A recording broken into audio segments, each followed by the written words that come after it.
Olá, você que é escritor, escritora, ator, atriz, empresário, artista de modo geral. Deseja anunciar seu produto ou serviço na TV? Seu espaço está garantido na Rede UTV, através do programa Canal da ANI. Divulgue seu livro, sua música, sua arte ou seu negócio a um preço super popular. Quer se tornar um associado da ANI? Então, melhor ainda. Basta clicar no link em algum canto deste vídeo, escolher um plano de adesão e pronto. Muitos benefícios e novidades te esperam. Depois não diga que eu não avisei.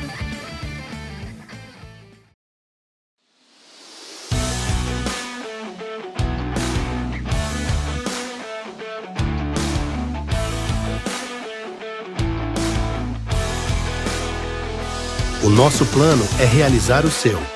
Produzimos seu vídeo com alta qualidade, rapidez e criatividade.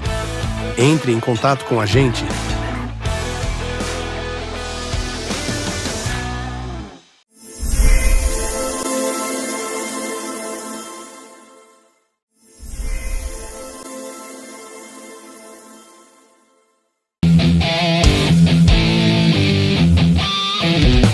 Nunca Converse com Estranhos é meu primeiro audiovisual voltado para o cinema, um curta-metragem aprovado pela Ancine para captação de recursos por meio de leis de incentivo e que já está em fase de pré-produção. Eu sou Orlando Rodrigues, presidente da ANI, Associação Nacional de Escritores e Editoras, e este é o quadro Projetos Culturais.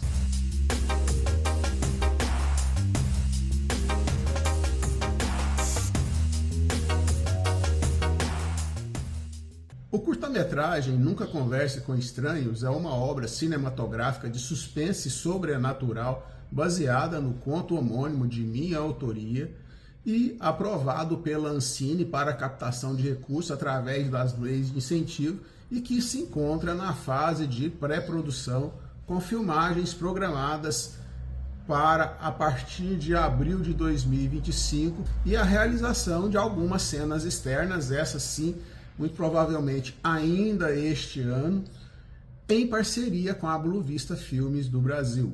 A produção se destaca por explorar um enredo intrigante que combina mistério, sedução e reviravoltas assustadoras. Apesar de depender da captação de recursos por meio de patrocínio e doações, muitas fases do projeto já foram realizadas com recursos próprios, incluindo a elaboração do roteiro e o seu respectivo registro na Biblioteca Nacional. A história acompanha um jovem em viagem a trabalho que, ao dirigir por uma estrada deserta, encontra uma misteriosa mulher pedindo carona. Encantado pela beleza dela, decide levá-la consigo. A conexão entre os dois se intensifica, culminando em uma manhã e tarde juntos em um hotel de beira de estrada. Porém, ao despertar de um sono profundo, o protagonista acorda sozinho, sem nenhum vestígio da mulher. Desconcertado, ele procura a recepção do hotel e descobre que ninguém havia entrado no hotel juntamente com ele. A partir daí, os eventos tornam um rumo ainda mais obscuro e sombrio. Envolto em confusão e medo, o jovem tenta voltar para casa, mas se depara com uma revelação aterrorizante que desafia sua percepção da realidade e a segurança de sua própria mente. Esse projeto cinematográfico visa explorar as profundezas do desconhecido, trazendo um olhar psicológico e emocional ao gênero do suspense sobrenatural. A narrativa visual será construída por um alto padrão estético, utilizando locações reais em Goiânia e em Brasília para capturar a atmosfera de mistério e isolamento que o enredo exige. Nunca Converse com Estranhos promete ser uma experiência imersiva para os espectadores, destacando o talento de novos autores e profissionais do audiovisual brasileiro. Com direção criativa, fotografia expressiva e uma história envolvente, o curta busca consolidar o espaço da literatura brasileira como fonte de inspiração para o cinema, reafirmando a força das narrativas nacionais no cenário cultural. A produção também reforça a importância da descentralização da criação audiovisual, com locações fora do eixo tradicional Rio-São Paulo, contribuindo para o fortalecimento da diversidade cultural do cinema brasileiro. Nunca Converse com Estranhos é mais do que um filme, é um convite para explorar o desconhecido e desvendar o que se esconde além das aparências. Quer ser um apoiador deste projeto com doações ou patrocínios e ser beneficiado com leis de incentivo para abatimento do imposto de renda ou contrapartidas a serem negociadas com os produtores? Então escreva para contato@ortv.com.br e peça mais informações.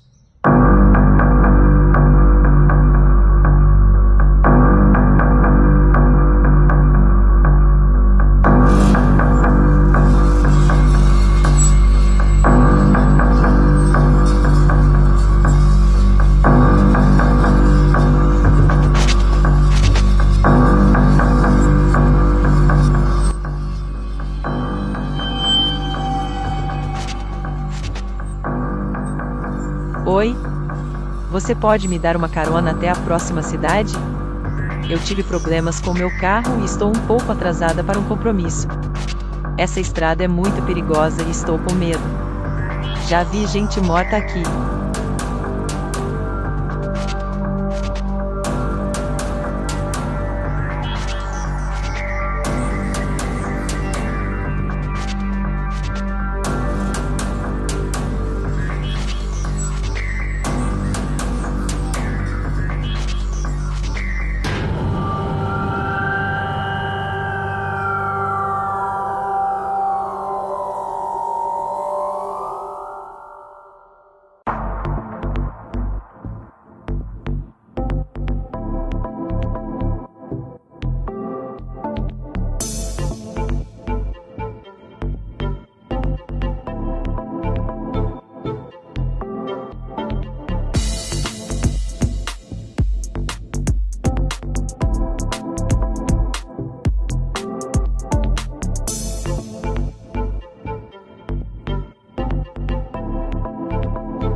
Quando pensamos em ficção científica ou fantasia, muitas vezes os primeiros nomes que vêm à nossa cabeça são de autores estrangeiros como Tolkien ou Isaac Asimov.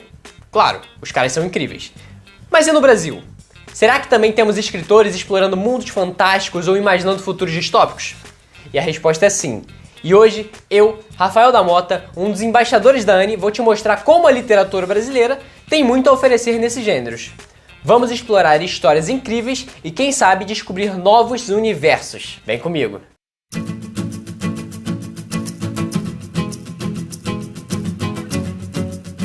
Ficção científica e fantasia não são gêneros novos no Brasil, mas por muito tempo foram considerados menos sérios do que o realismo ou regionalismo. Mesmo assim, autores brasileiros têm se aventurado nesses universos desde o século XIX. Um exemplo pioneiro é o Dr. Benignos, de Augusto Emílio Zaluar, publicado em 1875.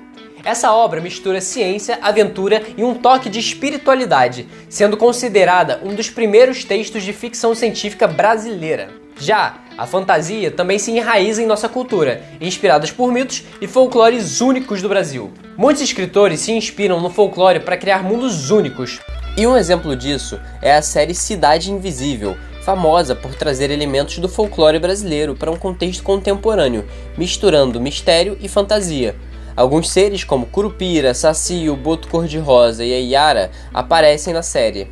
Além disso, Jorge Amado, por exemplo, flerta com o realismo fantástico em Tenda dos Milagres, trazendo elementos afro-brasileiros para o centro da narrativa. Mais recentemente, temos obras como A Lenda de Hrúthganor, de Leonel Caldela, e os livros de André Bianco. que misturam mitos, terror e fantasia com toques muito brasileiros. Isso nos mostra que a fantasia no Brasil é, muitas vezes, uma forma de explorar nossa própria identidade cultural em vez de copiar modelos estrangeiros. Já na ficção científica, os autores brasileiros muitas vezes olham para o futuro como uma forma de criticar o presente.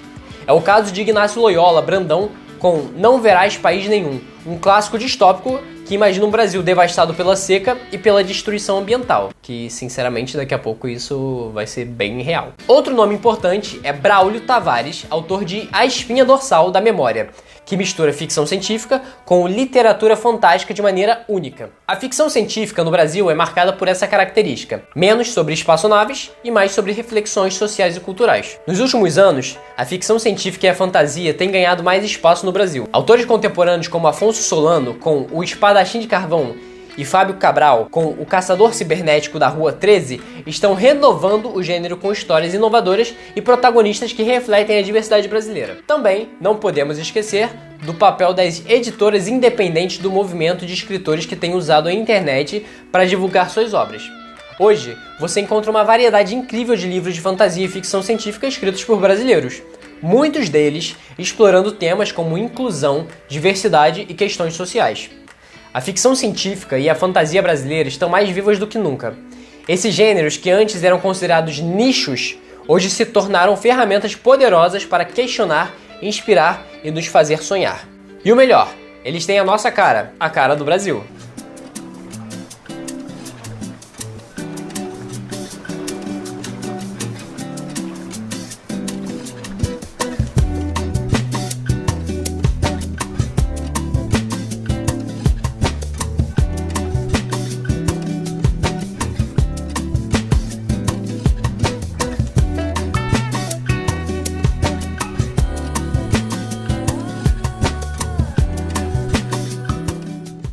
Agora me conta, você já leu algum livro de ficção científica ou fantasia escrito por autor brasileiro?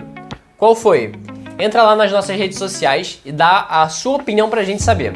Espero que tenham gostado, fiquem antenados que a gente sempre vai estar trazendo novidades, notícias e muitas outras coisas. Um forte abraço pra você e até a semana que vem. Valeu!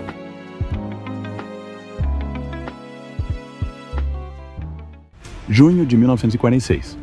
Oceano Pacífico, Atol de Bikini, um pequeno anel de ilhas de corais nas Ilhas Marshall, considerado um arquipélago desabitado pelo governo americano e ideal para a realização dos primeiros testes com armas nucleares. Por ordem do governo americano, a pequena população do local, em torno de 170 pessoas, foi realocada para as imediações de Rongelap e Rongerik Atolls, numa das estratégias militares para conter a invasão japonesa que controlava a região desde a Primeira Guerra Mundial. Numa ação imediata, as ilhas cujo território tem aproximadamente uma área equivalente ao tamanho do estado americano de Washington e se espalham por uma área oceânica maior que o Alasca, se tornaram um estratégico reduto militar norte-americano no Pacífico. A base militar ali construída persiste em atividade no atol de Kwajalein, e, no período de sua instalação durante a Segunda Guerra Mundial, utilizou as águas do norte do país como um campo de testes nucleares. Diversas batalhas ocorreram na região do Pacífico como parte da estratégia militar do Exército Imperial Japonês. Entre elas, o sangrento ataque surpresa a Pearl Harbor, realizado pelo Serviço Aéreo Imperial da Marinha Japonesa ao fim do ano de 1941, deixando milhares de mortos e feridos e colocando os Estados Unidos da América, até então neutro, na Segunda Guerra Mundial. Entre os anos de 1946 e 1958, o governo americano detonou 23 dispositivos nucleares na região, tendo entre esses dispositivos a temida bomba de hidrogênio, a H. Castle Bravo, e seu rendimento superior a 14 megatons, mais poderosa que a bomba lançada em Hiroshima e Nagasaki, destruindo as duas cidades em 1945. A Castle Bravo foi detonada no atol de Bikini, após seus habitantes terem sido evacuados antes de se realizarem os primeiros testes nucleares, cumprindo um rigoroso plano estratégico de guerra. O que não foi previsto no plano militarmente delineado foi uma mudança no vento, um fenômeno natural levando concentrações pesadas de radioatividade para as proximidades de Rongelap e Rongerik Atolls, onde muitos habitantes haviam sido realocados. O exército americano agiu no sentido de evacuar esses habitantes, porém, somente 2 dias após o teste, transformando essas 48 horas de interstício até a intervenção, em um cenário de intenso terror. O rescaldo humano da operação deixou perplexos e assombrados os médicos, enfermeiros e socorristas encarregados de acolher uma população em pânico. Esse é o prólogo do livro Birds, Portas do Armagedon, do escritor Orlando Rodrigues. É também a premissa para a narrativa que se desenvolve em um paraíso ecológico no Nordeste brasileiro, na pequena cidade de Praia Bela, que tem sua rotina alterada por um ataque de pássaros. Suspense, mistério e terror são os ingredientes dessa história, que pode ser adquirida nas plataformas WeClap e Amazon.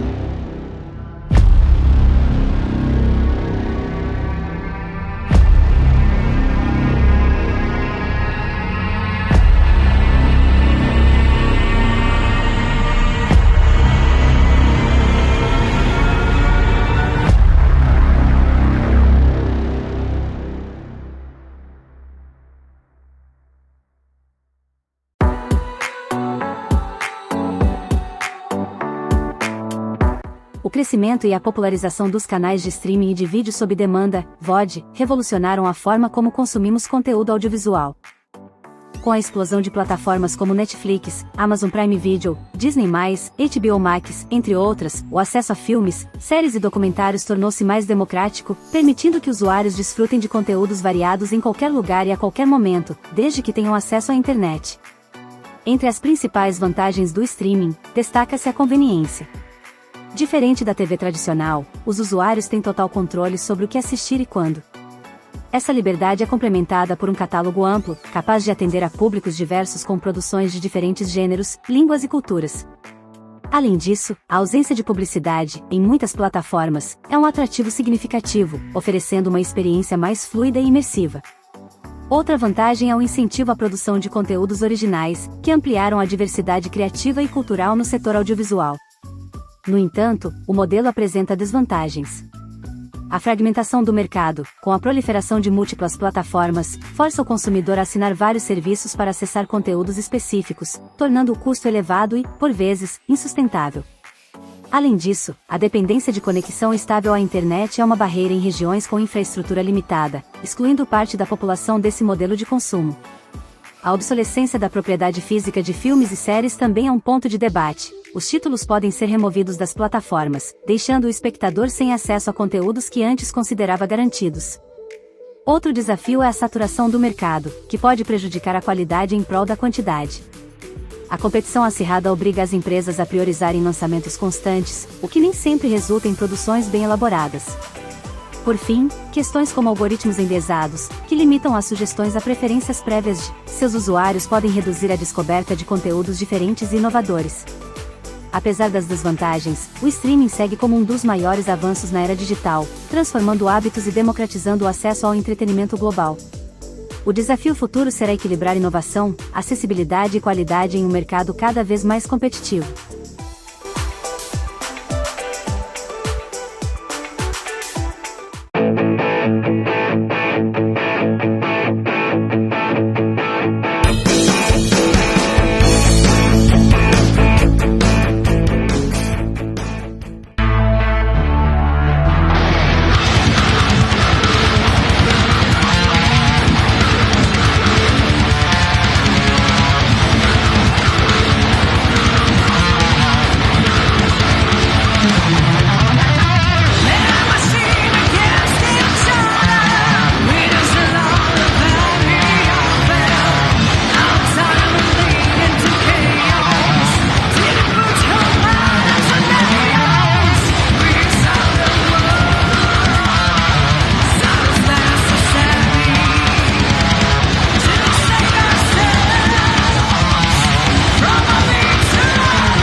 Cresci bravamente, eu vivi.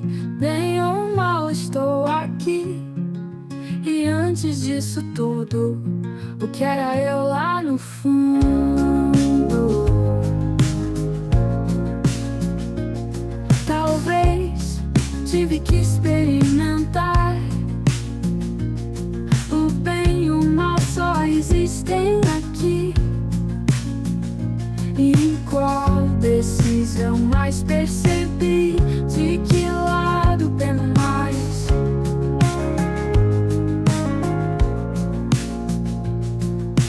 Dualidade só existe aqui. Desse jogo tento sair para não mais perder. Persisto no bem para vencer. Porque me perder em querer saber quem fui, se ainda nem sei quem sou e o que serei depois daqui. Cara, estou como você, perdido no quarto e no mundo. Pensar não adianta, só mesmo viver profundo.